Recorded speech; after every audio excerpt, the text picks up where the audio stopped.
ce știm noi din vremuri strămoșești, cuvânt de dor și luptă, de doine și povești. Dar dacă astăzi pacea e lege și sfut, e pentru că pe lume partidul s-a născut.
Dulci cuvinte le-am moștenit în grai, doar bănuiam ce înseamnă, ce tâlcuri au sub strai. Dar dacă astăzi tâlcul de plin l-am priceput, e pentru că pe lume partidul s-a născut.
Новостях в жизни важен первый шаг. Слышишь, веют над страною ветры яростных атак. И вновь продолжает собой, и сердцу тревожно в груди. И Ленин такой молодой, и юный октябрь впереди. И Ленин такой молодой, и юный октябрь впереди. Весть летит во все концы, вы поверьте нам, отцы. Будут новые победы, станут новые бойцы.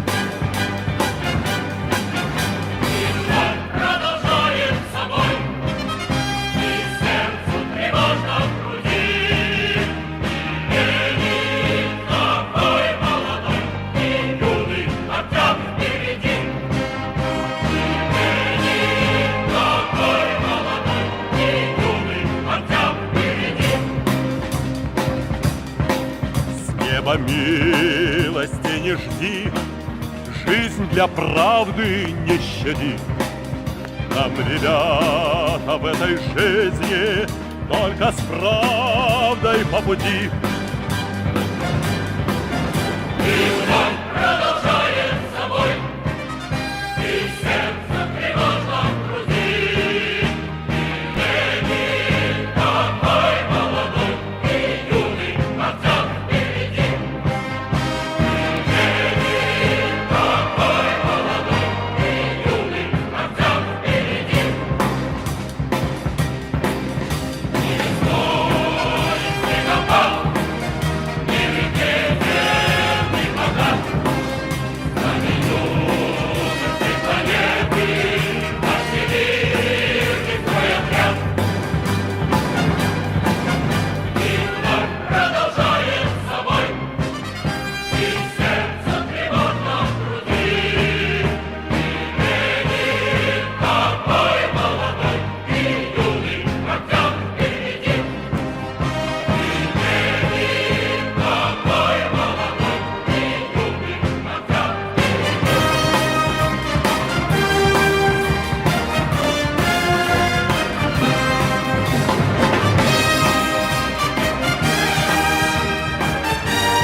Greetings, everybody, and welcome along to the evening show on the 3rd of February 2026. And here we are with the latest live stream, focusing again primarily on the still imminent, it would seem, US imperialist war of aggression against Iran, but with other items on the agenda as well. So be sure to like and share the stream if you haven't not done so already. We are currently coming to you live on YouTube, on Rumble, on Twitch, on X and on Substack, where you can find us on there under the title Marx Engels Lenin Institute. So we are live on all platforms at the moment, and good to see quite a number of you already with us on all of those. So yes, we are here to talk about, well, what is the actual strategy here of the US imperialists when it comes to Iran? Because one of the things you hear from people quite correctly oppose the US attack on Iran is that, well, it's not in the US's interests to get into a fight with Iran. The same people would argue it's not in the US's interest to have a fight with, Russia or China. And now what you've got there with people who say things like that is because these people are often idealists who lack an analysis based on scientific socialism, what they end up doing is still conflating the interests of the American worker with the interests of the American ruling class. Whereas it's absolutely true that the American worker has no interest at all in supporting a war waged for the purposes and the profits of the vampiric US bourgeoisie. It is very much the case that whilst the American worker has no interest in that, the American bourgeoisie has every interest in pursuing a war of aggression against Iran, every interest in trying to destroy the Russian Federation, and every interest in trying to do the same to the Chinese as well.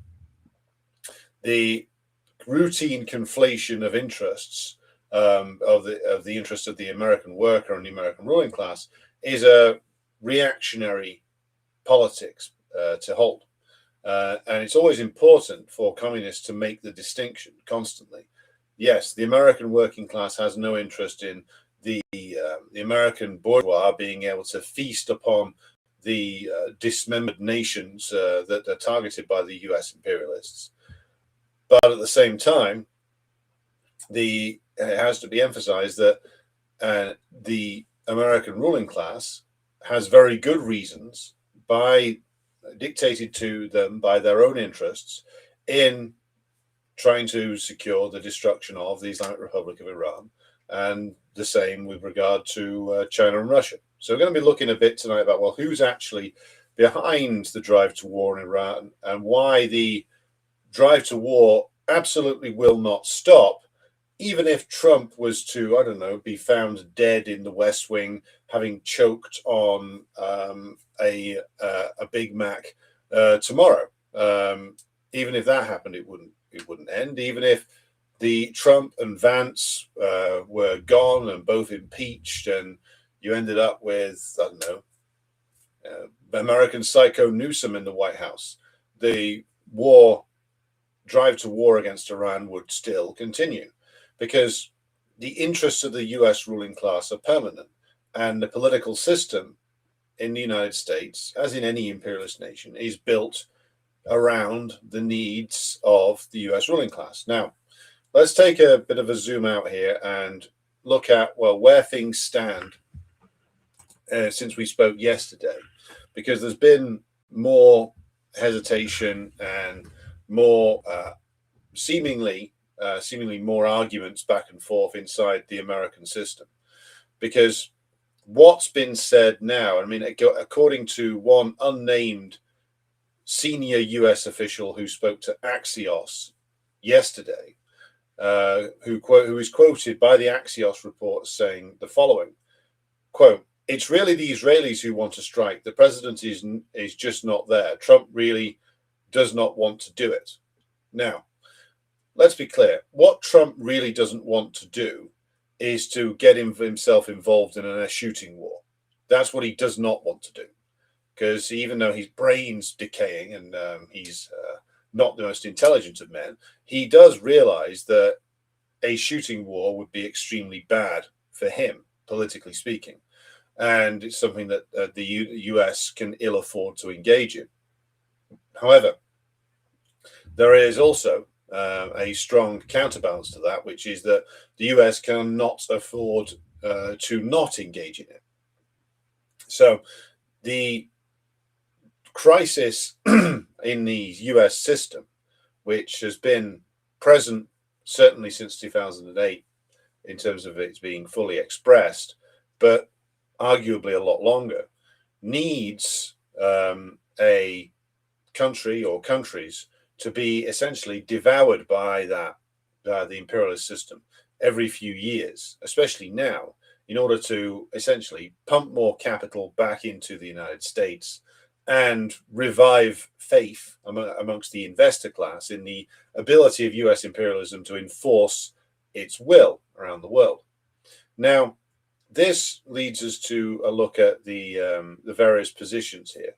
Now, the position that seems to be the public position of Trump, the Trump administration, even though it must be emphasized, as various Iranian parliamentarians have very correctly pointed out, that the whatever publicly stated position that the likes of Trump have, the actual reality is quite different. I mean, Trump can state that he wants negotiations, that he's sending his old real estate buddy Steve Witkoff to negotiate with Iran, but he did this last time and then launched the 12-day war, then only backed out of it when he realized that things weren't going the way that he planned.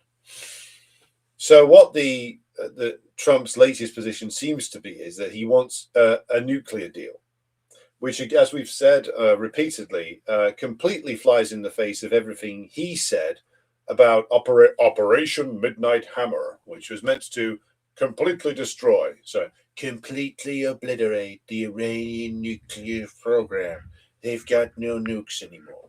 So he's now saying he wants a nuclear deal, which makes no sense, except on the basis that the nuclear deal Trump wants is one that essentially heavily restricts Iran's usage of civilian nuclear technology.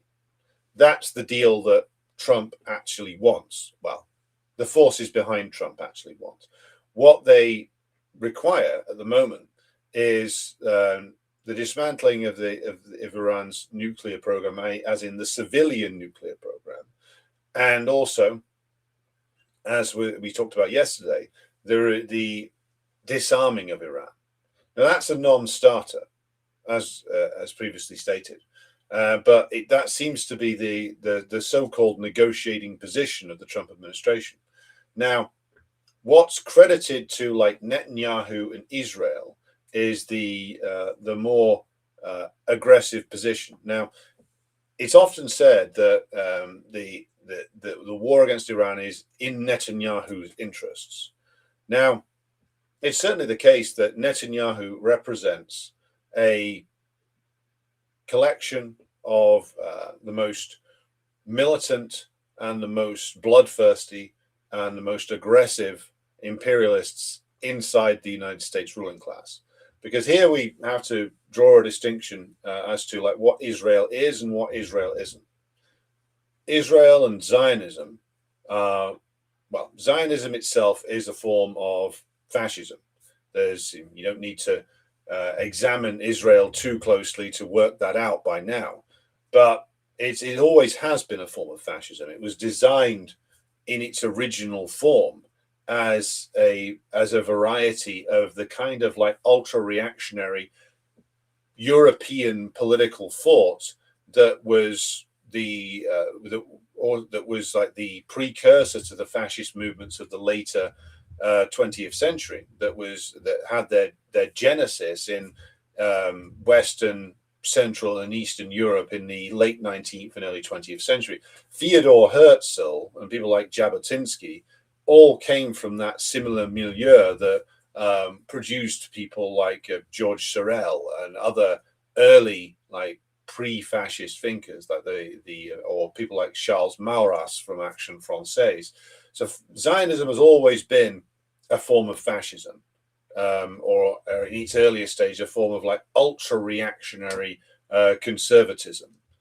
Now, it evolved and became more openly fascistic under the influence of course, Mussolini, Hitler, and it became more dangerous and more violent and reactionary as it became like the Jewish equivalent to fascism, and it also became more violent, reactionary, and wildly aggressive because it was designed after the Bolshevik Revolution to be the Jewish exclusive counterpoint to Bolshevism. So it's always been a violent anti-communist ideology that there's a good reason why the Zionists actually got on rather well with the Nazis, politically speaking and personally speaking as well sometimes. So it's important to bear that in mind, that Zionism has always been this fascist belief system, that Israel, the state of Israel, was founded as a religious, an ethno-religious, exclusivist, fascist state. That's what it is. Now, I hope that triggers somebody. It probably will, but that's what it's always been. Now, there'll be all kinds of people who will object to this, saying, "Oh, Israel." Though you get liberals proclaiming that Israel is the only democracy in the Middle East, which is a joke. I don't even need to take time debunking that. But you'll get some Marxists who claim that, oh, well, what about the fact that there's an Israeli Communist Party, etc., etc. Yeah, the Israeli Communist Party is about as influential in Israel as I am in the politics of the bourgeois system of the United States. It's like tiny, and the only reason it's allowed to exist is because it is tiny. Now, the control over the Israeli state has always lain within parties that are settler, colonial, fascist parties. No, the only difference between them is in the severity of the fascism. The old school, I would call it social fascist Israeli Labour Party, being the left of this, and then as time goes on, they were replaced by the more nakedly fascistic Likud, who were then supplanted, well, not supplanted, but shall we say, went into business with the increasingly insane-looking settler parties run by people like Smotrich and Kurdish Peter Griffin. The point about all of this is Israel, that is the ruling circles in Israel, are a hardcore fascistic militarist grouping, and always have been, back to the earliest days. They, over time, first of all, they were a British project. They still are to a certain extent, but they over time have merged with groups in the ruling class of the United States who are similar. So similar in terms of outlook. They find natural allies in the form of the Israelis, because both them and the group referred to as the neoconservatives in the United States.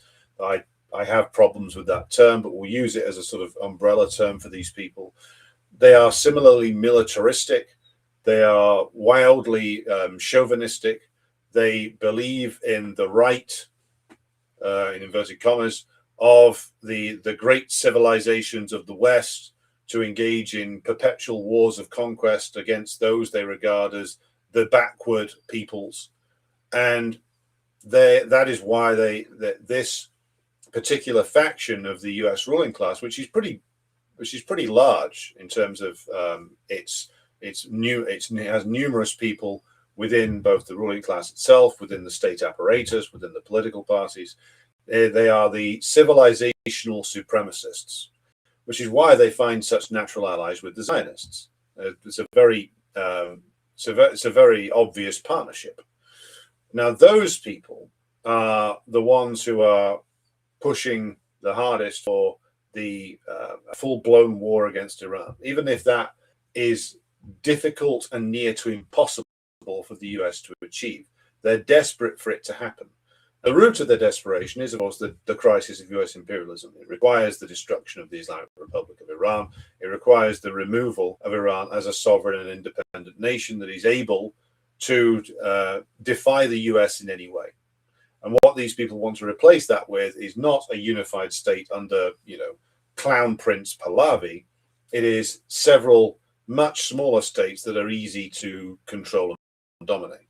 This marks a shift in tactics of the US since the early to mid Cold War period, because in that early to mid Cold War period, US was obliged, due to the appeal of communism as a national economic and social modernization project. If I'm thinking particularly in if we're looking at places like Iran, like Indonesia, like Vietnam, like Korea, and other oppressed nations, communism had that appeal as a project that could free nations from backwardness. And so for a while, US imperialism was obliged to compete with that in certain nations, and to make it look as if, at least, that allying with US imperialism, a certain degree of economic modernization could be achieved. Thinking, of course, of if we're thinking about Iran, their alliance with the Shah, and the growth due to the oil industry of the Iranian proletariat, the growth in a petty bourgeoisie in Iran, the Shah's so-called white revolution of social changes that took place in the 60s. In somewhere like Indonesia, with the vicious and fascist counter-revolution that took place in '65, bringing in the fascistic regime of Suharto, what you got there was also though an economic modernization project which led to a lot of industrialization in Indonesia. Same is true for Taiwan, of course. Same is true for the reinvigoration of Japanese industrial capitalism after World War II. So for a while, the US was obliged to compete with communism and left nationalism by sponsoring a certain degree of modernization, and doing so on the basis of backing nations like the dictatorships in nations like Iran and Indonesia in their modernization programs, such as that did exist. There's been a marked change in the tactics of US imperialism from the end of the Cold War onwards, when it was no longer necessary to compete with communism as this revolutionary force that, via the mobilization of the proletariat and peasantry in alliance with the petty bourgeoisie and even some bourgeois elements, could act as a force of economic and social modernization. When US imperialism was no longer obliged to compete with that, even the sponsoring of like industrialization and modernization programs, which it did do in certain contexts, that all went out the window. Even the backing of large scale, large states run under a unified dictatorship that was allied with the US, even that went. It's part of the reason why they ultimately abandoned Mobutu Sese Seko in what's now the DRC. What the change in tactics was that they moved from looking to ally themselves with strong fascistic, militarist, kleptocratic regimes like Mobutu, like the Shah, like Suharto, to a system whereby they actually preferred either very, very weak states that could just be easily exploited, or, and this is the more radical option, to break up the larger states entirely. And that's a change in policy that the US and the West pursued in the 90s. So it wasn't enough just to bring for instance, Yugoslav socialism, flawed though it was, to an end by the end of the 80s, by essentially crippling the Yugoslavia with giant debts, of course, that have been incurred by the Titoites, but enforcing the debt collection to the maximum degree, with the idea that they were looking to actively split up Yugoslavia. This was true from '84, as the late great Michael Parenti talked about in his book on Yugoslavia. So it wasn't just that they were wanting to get rid of the socialist system and replace it with a right wing, with a reactionary pro-capitalist system. It was that they were actively looking to break up these bigger nation states into smaller ones. And that's what they have in mind for Russia, China, and Iran, because they've realized that they can't really hope to control big unified states via the imposition of like Yeltsin type regimes, that it leads to too much trouble, that there's resistance to it, even sometimes at the bourgeois level, even though the bulk of the resistance will obviously come from the proletariat and the peasantry. So what you have with regard to the tactics of the US, and here we link back to who the pro-war forces are in the US, what that fascistic militarist grouping in the US ruling class and the US state and their allies in Israel want is an Iran which is no longer Iran. They require it to be broken up into several different states, because under the system which they're advancing, which is the globalized, the global neo-colonial system, that's much easier to run if you have 5, 6, 7, 10 states in the place of one. If you have that number of smaller states, that's much easier to manipulate, much easier to dominate than one large unified one, even if it's run by a pro-US stooge regime. A large unified state is not something imperialism wants. They want as many fragmented and small states as possible. So that the idea is that when we come back to like the pro-war forces, so like those who are described as the neoconservatives in the United States, even though that could pretty much describe almost every political force in the United States, including the US left. But what they want to achieve in their war policy on Iran is fragmentation. So fragmentation of the central government, but particularly identifying the weak points as they would see it in Iran, such as the Iranian Kurdistan, Iranian Balochistan, and in the Arab populated areas of Iran, to break those away, to encourage rebellions, to arm those rebellions and have them act as the US's army on the ground and start the process of breaking up of the Iranian state. That's what they're after. And the pro-war forces understand this. And so all their posturing about the nuclear system and whether Iran has nuclear weapons, all of that is those are justifications to sort of paper over the glaring, obvious point here, which is that it is the existence of Iran itself as a sovereign and unified state which must end in order for US imperialism to achieve its objectives, which is to be able to not only control the oil resources easily, but I mean, there's a bit of a myth that they want to pump the oil. They might not even want to do that, just want to have control over it. But also, more strategically, control over the land mass that is now the Islamic Republic of Iran would enable greater US and British control or ability to contest control over the Central Asian republics.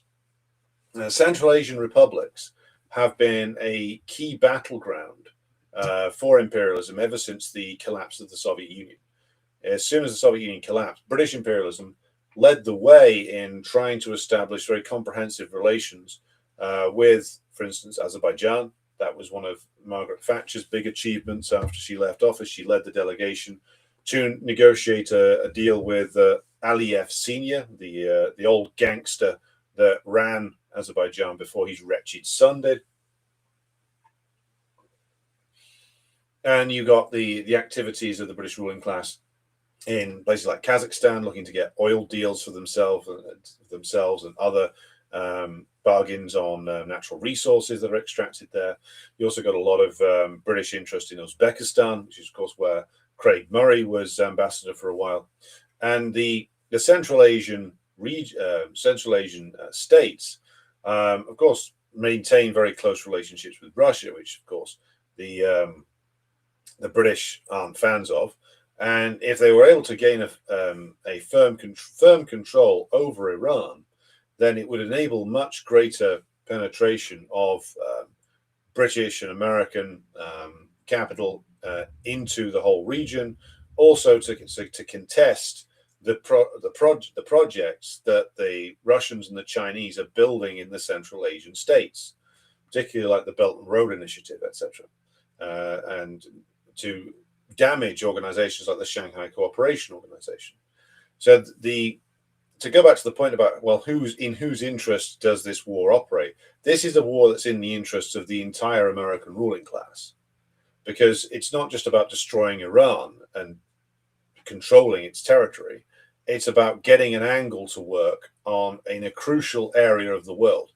If the US and the British in particular can damage the dealings of China and Russia in Central Asia, that will be a big step towards disrupting the formation of this economically unified area under that the Chinese and the Russians are working on for Eurasia.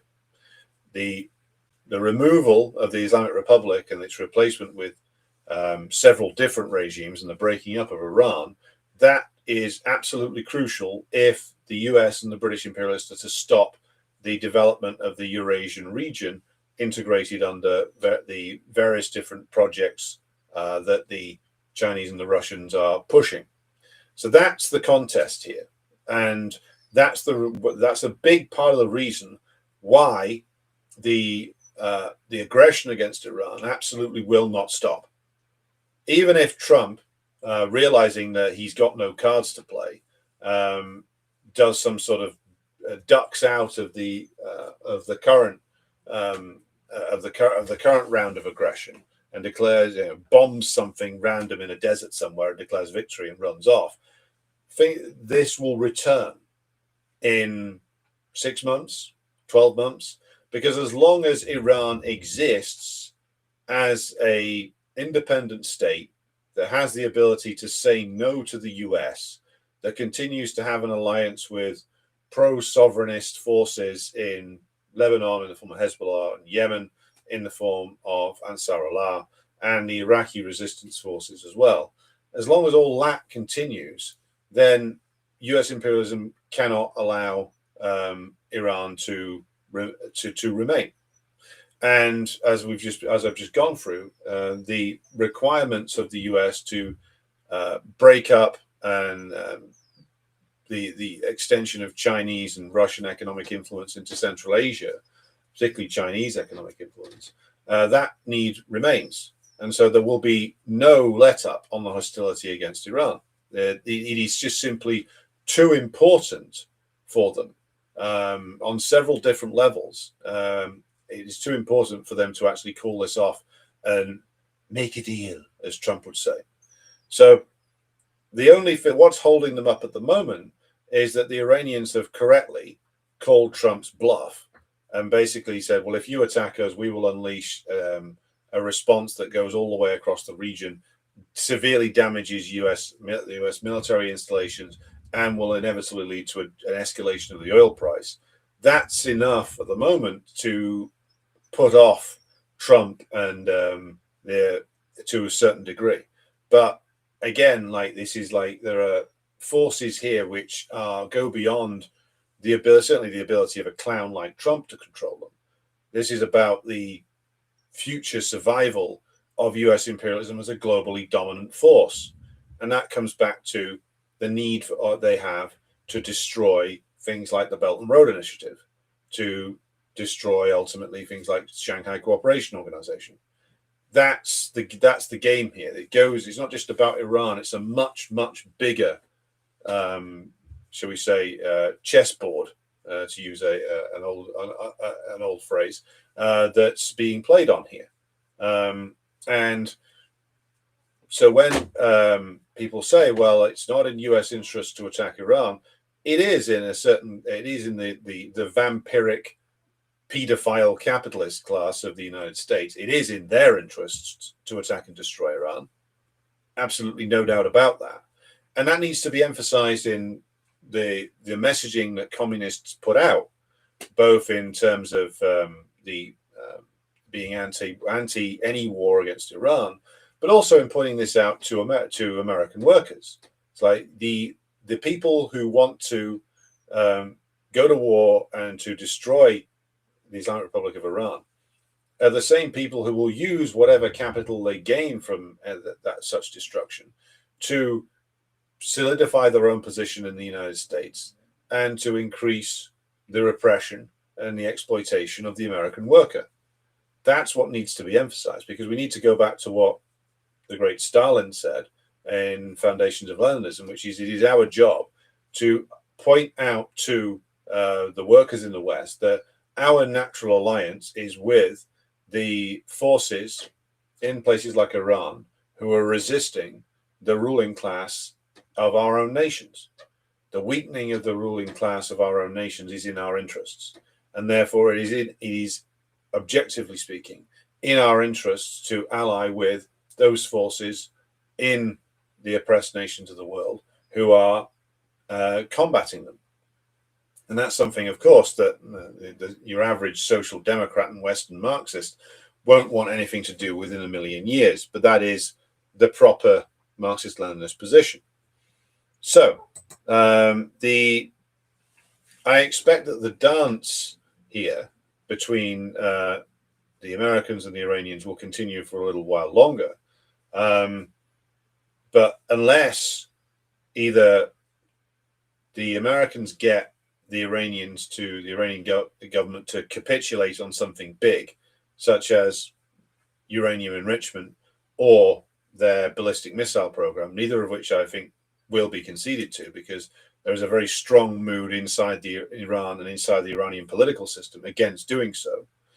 Unless they can either get that or a symbolic bombing victory that might not have anything to do with reality, but which can be spun as a victory, the move towards some kind of war will continue, because as I've just outlined, the U.S. government, no matter who runs it, doesn't have a choice in this. The job of the U.S. imperialist state is to secure for the American ruling class conditions for further capital accumulation, and that means destroying as many nations as possible that can be asset stripped and bound back into the American-led global neo-colonial system that used to be referred to as the rules-based international order. As the Canadian Prime Minister Mark Carney recently said, that they always knew that this was basically just a series of lies. Now, the other points that there are some other points I wanted to go through today. But I will just conclude on the point that the demands made by the U.S. imperialists, with the most militant section of them being represented by the Israeli regime, are designed to be either unacceptable. They're designed to either be rejected, or even if they were accepted, cause a great degree of instability within Iran itself, to the point where the Iranian state becomes completely destabilized. So I'll pause there because I'm aware I've been talking for quite some time, and go back to pick up some questions from the chat. So let's see who's here. We have Jenny, our moderator. Hello to you. We have Ogas Cybernetics. We have Plume Coda. Welcome to you from all the way down in the once and future Yugoslavia, in Serbia. Hello to We're Here, I think that's meant to be, who says, I'm pissed because somebody assassinated Gaddafi's son and he was going to be next revolution for Libya. Well, as I saw that just come up before we went on the air here,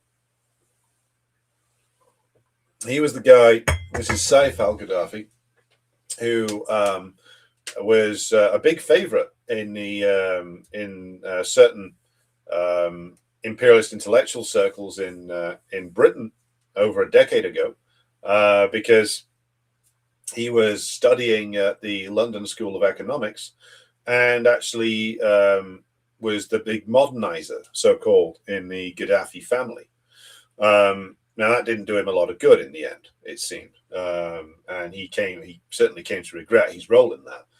Now, as to who's killed him, certainly he was the most popular figure in Libya.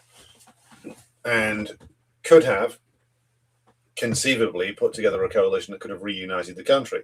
So who killed him? Well, anybody's guess, but my money would be on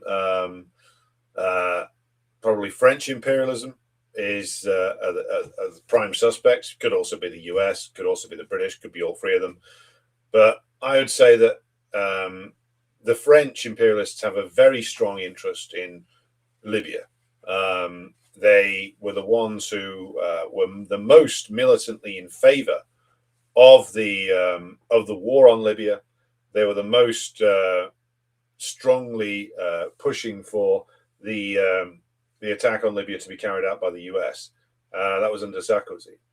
Just as the Russians, via the Russian SVR, as we said yesterday, warned that the French were looking to assassinate like Chiani, Assimi Goïta, and Ibrahim Traoré of Burkina Faso, because again, like this is they are taking these countries out of the sphere of influence of France and dismantling the French neocolonial system, having control over Libya, or at least preventing a unified Libyan state re-emerging.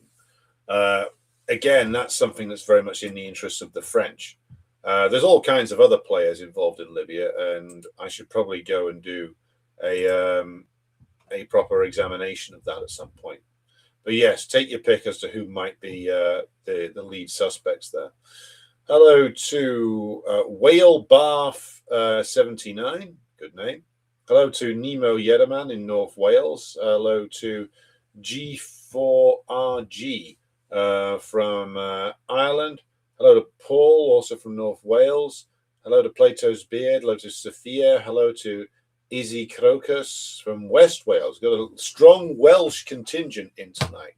Always good to see the Celtic brethren joining in. Hello to Sid Hatfield from the snowy banks of the Ohio River. Hello to RBU83145 from Western Australia. Hello to Mushkin. Hello to Morrow1289 from New Jersey. And Plato's Beard and Comrade Jawad and Callum Roche joins us from the future People's Republic of Perfidious Albion. Well, hopefully, if we get to the People's Republic phase, the perfidy will be dropped. But I appreciate the usage of the term perfidious. Everybody should be using that in daily conversation. Sophia, I hope your bread baking went well. Yes, it does provide a very pleasant smell to a kitchen. Hello to Albert and Peep Show 090 from Hertfordshire. Hello to Lee Argent and Everett Craven. Wants to know more about the electric symbol in the background. That is my fiance's electronic drum kit. It is. I have not yet partaken of it. Hello to Irish Partisan, our comrade in Mint. Hello to Alistair Page McGill from a snowy Prague. Hello to Rob in Newcastle, Australia. Interesting. I was aware that there was a Newcastle, Australia. Never been there myself, though. Hello to Robert Zvoronich and to Miguel Singular from Portugal. Hello to Why Ain't Cool over there on Twitch. And Alex Oliveira from Brazil. And we also have Violin 13, who says China is officially backing Iran with military gear. They will not allow Iran to fall, period. Well, the Chinese do have a strong interest in, as I've just said, in making sure the US imperialists don't get their way in Iran, because the Chinese military and intelligence senior personnel will be very well aware of all the things that I've just outlined to you, of the fact that it's not just about Iran, it's about the US position in the entire Eurasian area, which if the Islamic Republic was to be destroyed, would significantly enhance the US's ability to project themselves further into Central Asia. So the Chinese know that very well, which is why they've further developed their ties with Iran, both economically and militarily. The Russians know it as well, which is why they've been forced into further developing their ties, both economic and military, with Iran as well. Alistair Page McGill says they left the nuclear deal and now they want a nuclear deal. Well, I think the only nuclear deal they would accept is basically an Iran which not only doesn't have the ability to produce nuclear weapons, but barely has the ability to actually run a power plant. So, right. So what else we got here?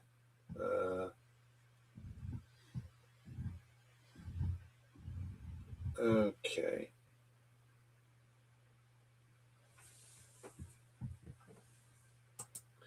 We have a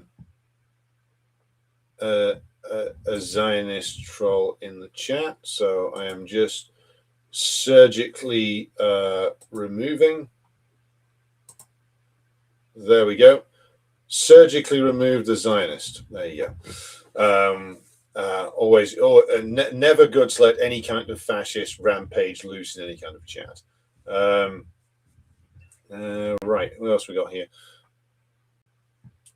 Hello to Wicked Witch of the Southeast. Hello to Bruce Albert. Hello to Nehat, who says, I watched cafe speeches of Herzl. They are in Vienna in the library of an American institute. Once I heard those speeches, I was horrified. Alex's analogy about Zionism is spot on. Yeah, it was, again, designed to be the Jewish version of what came to be known as fascism. And that's what it should be regarded as, no matter what political face it puts on at any given time. I mean, I've had arguments with fascists of various different stripes who argue that, oh no, we're not pro-capitalist, we're third way. We don't want we don't like capitalism either. It's socially destructive. We're phalangists or something like that. Fascism always finds different ways to present itself, but ultimately this is a reactionary, violent tool of the bourgeoisie that is principally concerned with crushing the working class. So that's the nature of this. Okay, so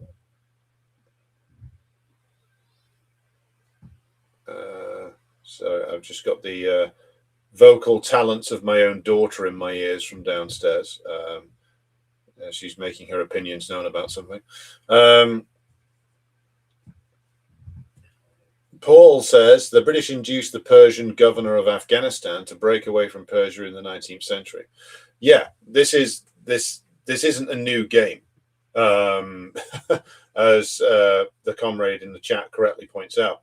The British were up to these kind of tricks in Central Asia in India in the 18th century, and then later on in Central Asia in the 19th century. So it's not a particularly new thing. Nush82 says, interestingly, the Kazakhs and Uzbeks have signed up for Trump's hilarious peace council in which he'll be chair for life. Yeah. Well, just on that board of peace bullshit, look, the reason why anybody signed up for that is nothing to do with Gaza at all. I mean, the Vietnamese signed up for it, for fuck's sake. What it's got much more to do with is trying to bargain with the US imperialists about one thing or another that is, again, not necessarily to do with Gaza. In fact, mostly it's not. It's a way of getting these nations, governments, see it as essentially by playing to Trump's ego and indulging him, that they will get something back in return. That's why the Central Asian states are on there. That and the fact that they're constantly doing this balancing act between Russia, China, and the West, which won't end well, given how the West always will never accept the nations that don't 100% fall in their column. Just look at what happened to Ukraine. Now, Sid says, with hypersonic ballistic missiles, these aircraft carriers are potential floating coffins, as Galloway called them. Potentially, be interesting to see how that works out. The there's certainly the Iranians claim to have the capability to sink these things. The Yemenis came close. So that's why the US ultimately had to call off its bombing campaign on Yemen, because the Yemenis were coming close to sinking their ships, and they couldn't have that, because that would be politically very damaging inside the United States, and also would be very damaging to their reputation as this unstoppable naval and air force. If the Yemenis were sinking their ships, or if the Iranians sink their ships, that's a severe blow to US imperialism. Nush82 said the terror on Iran started a new phase with Raisi's death and continues. First task of the imperialists was to get Comprador-backed Pezeshkian into power. That's true. Fortunately for Iran, the Compradors there are restricted in their ability to make moves.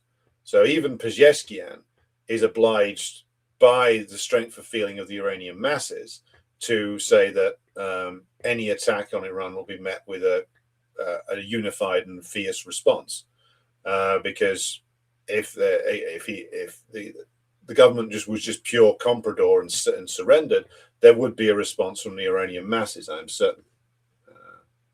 To those who have been promoting the Vance Club, this is evidence that he's no different from Lindsey Graham. Yeah, well, he never was any different from Lindsey Graham. Not when he was a big Obama fan, and not now he's a sort of cosplaying white nationalist. Like, the idea that J.D. Vance was anything other than just a shady political opportunist that's a joke. I don't care how many edgy podcasts that he went on. He is fundamentally a self-serving bourgeois politician, and a self-serving bourgeois politician in the United States, if he wants to get ahead and become president, has to be an imperialist.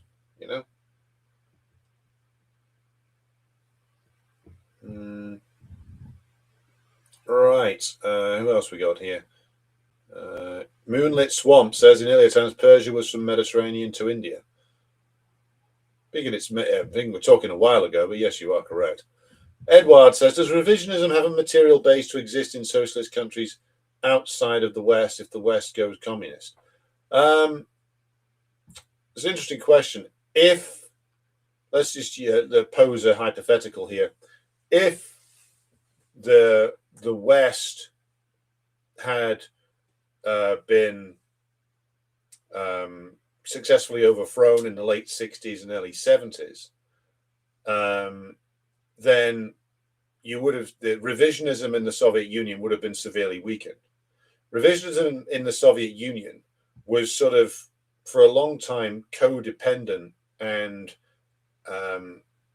intertwined with revisionism in the Western communist parties, who were peddling the sort of pacifistic anti-class war nonsense that Khrushchevite revisionism indulged in, and that all of the communist parties in the West indulged in, with the idea that they were in some sort of permanent alliance with progressive elements of the bourgeoisie, and therefore it would be adventurous to move for revolutionary action, even when the working class was moving in a revolutionary direction. But if somehow the French capitalism, or I should say French imperialism, had been overthrown in 1968, and the same thing had happened in Italy, it would have led to a disintegration of the NATO alliance, probably to the rapid collapse of capitalism in West Germany as well, which would have basically meant that the part of the basis for Soviet revisionism, which was the Western European communist parties, would be taken away. Now, there's always a material base for revisionism, because as long as we are in the pre-socialist phase, there's always going to be an element within every communist party that wants to drop the dictatorship of the proletariat, that wants to drop the practice of the class war continuing, and that tendency is strengthened by imperialism and the idea that the Khrushchevites put forward, which was that we must be moderate, otherwise we'll end up in a nuclear war. So imperialism strengthens those tendencies, but it doesn't create those tendencies. However, if imperialism was to be destroyed, those tendencies will become a lot less dangerous and will become a lot less popular as well. Because one of the points about revisionism is that it constantly looks to the imperialist countries as an example to follow. So it would be extremely damaging for revisionism for the imperialism to be destroyed, but it wouldn't completely get rid of it. There would still need to be a battle waged against revisionism inside all the communist parties. Okay. Thoughts on Nicaragua's socialism? Well, I'll add that to a future Q&A. Thank you to ACDT for that question.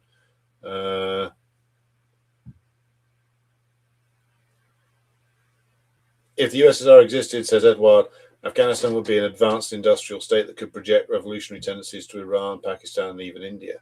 Potentially, yes. Remember that the PDPA government in Afghanistan lasted for 3 years after the withdrawal of Soviet troops due to the treacherous deal signed by Gorbachev.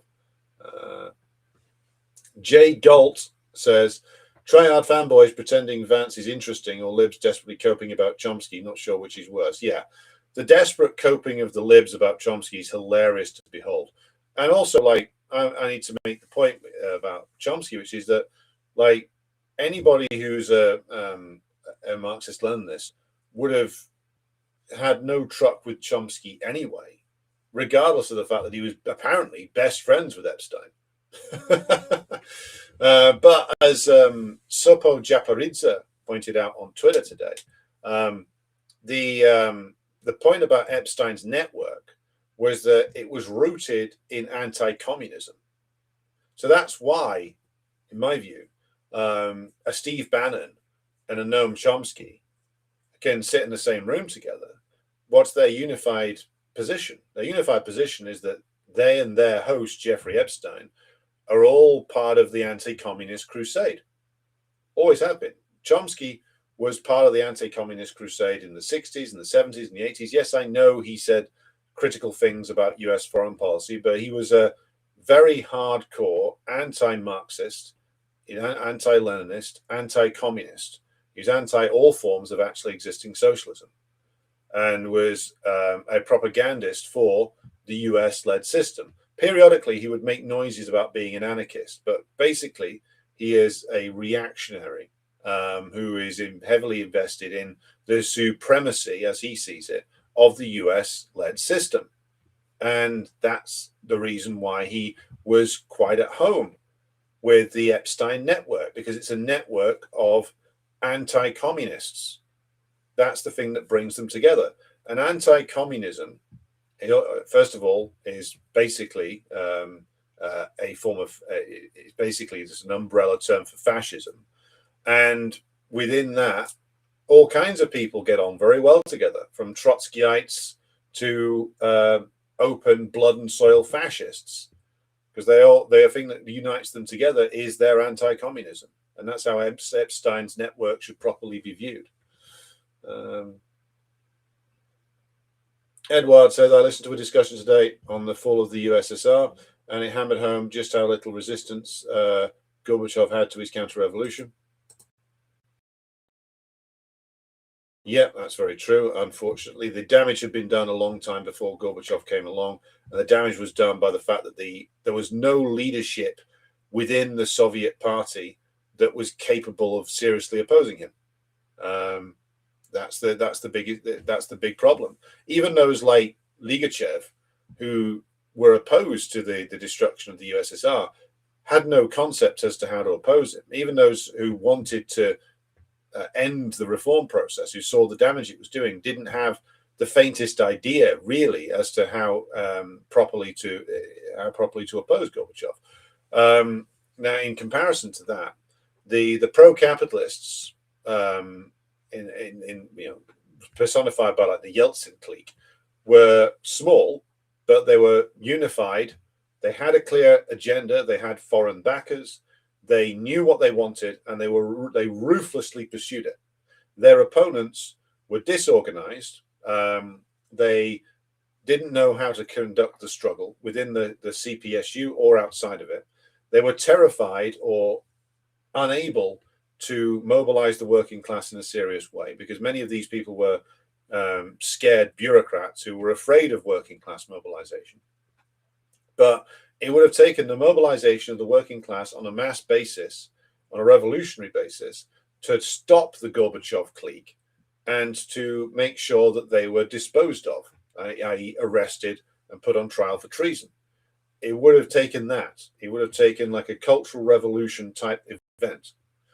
Or it would have taken there to be at least enough people in the hierarchy of the Soviet party, as there was still in the Chinese party, who were prepared to take decisive action and crush the Gorbachev clique, and at the very least put all these people under house arrest, as the Chinese did with Zhao Ziyan, their Gorbachev. None of that happened.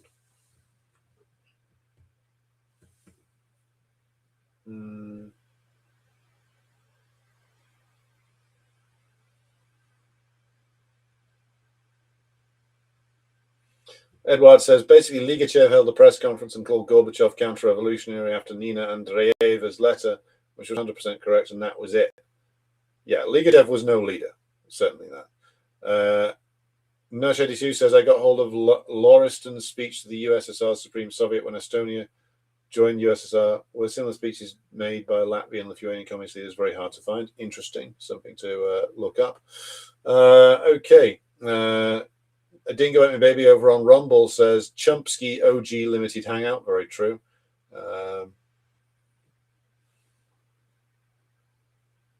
Yellow Sheep says, comrades, good evening from the colony led by Governor Carney.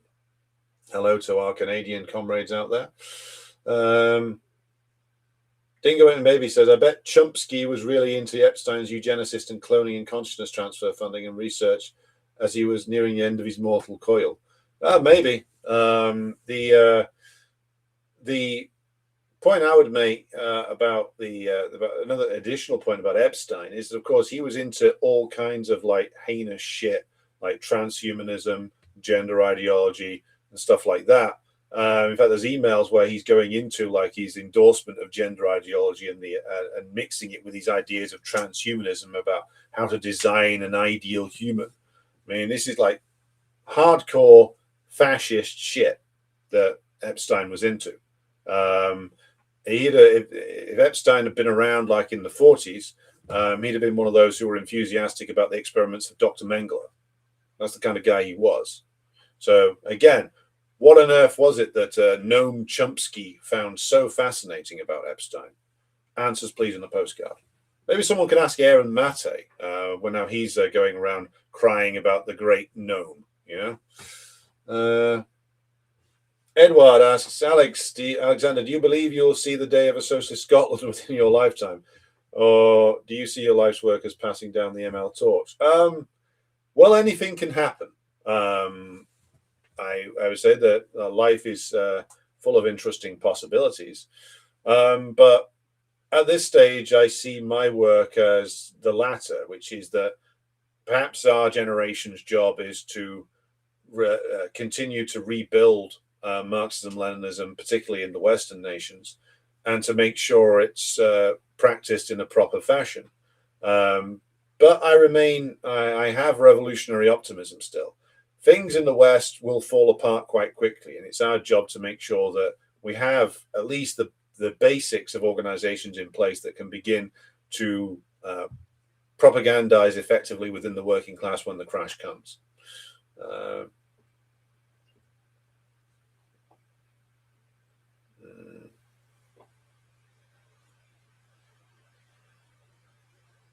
Jim Hignett says, it does look like Iran would win the exchange if it happens soon. Surely the US military can see that, so it is likely that anything will happen. I would say that, like, again, without a ground force and without, significant defections, it's very hard for the US to secure a victory. Again, the US military and intelligence chiefs will probably know that, which is why they're waffling around trying to find some sort of acceptable solution. But again, the objective situation facing US imperialism will compel them back into perpetual aggression against Iran. Right. Okay. Jay Galt says Dr. Mengele equals transhumanism. So obvious once you hear it. Yeah, that's what the Nazis were looking for. A way to create. I mean, it wasn't just about race. Well, a lot of it was about racial purity, so called, but a lot of it was about this like transhumanist agenda, the scientifically overcoming the limitations of the human form, so to speak, a reactionary sort of ludicrous pipe dream where practiced by these like mad scientists. And of course Epstein was into that, and of course that's what Mengele and the Nazis were into. Right. Okay. So getting late here in Scotland, so we're going to be drawing things to a close for today. I will be back with you tomorrow. We're going to be recording a Decline and Fall special on the Epstein scandal. So more Decline and Fall coming to you tomorrow evening. And I'll be back again with a live stream on Thursday. Be sure to like and share this stream. Be sure to subscribe on all platforms. Thank you to everybody who backs the project on Patreon and Buy Me a Coffee. Couldn't be done without your support. So thank you to everybody who's tuned in tonight on YouTube and Twitch and Rumble and X and on Substack. Good to have you all with us. So be back with you again tomorrow. And until then, here's the video outro and enjoy the rest of your day.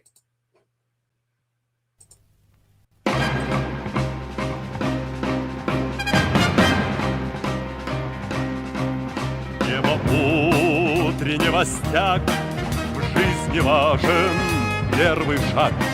Слышишь, веют над страною ветры яростных атак. И вновь продолжает собой, и сердцу тревожно в груди. И Ленин такой молодой, и юный октябрь впереди. И Ленин такой молодой, и юный октябрь впереди.